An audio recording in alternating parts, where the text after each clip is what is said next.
Hello guys, in this video I'm going to show you how you can easily add an avatar to your Facebook. Okay, the first thing you need to do is click on the Facebook application, just like this.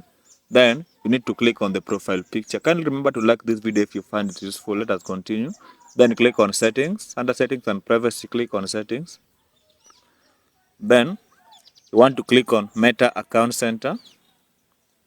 Then you will choose profiles. Click here for profiles. Then you will see your profiles. If you are interested in the Facebook profile, click on Facebook there. Then click on avatar. Then you'll want to choose everything. Here I can choose my skin tone to be like this. Then I click next. Then I'll be prompted to choose my hairstyle. Let me go with this hairstyle here. That hairstyle will be nice. Then you click next.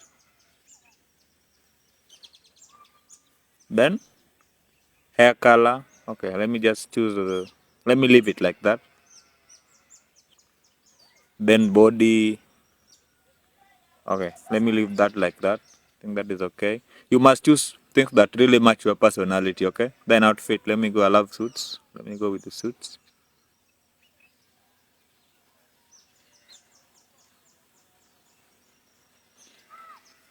Okay, then you can say done. If you want to toggle on more of your personality, you are free to do so, but this is just for demonstration. Okay, thank you guys. This is how you add a avatar to your Facebook profile.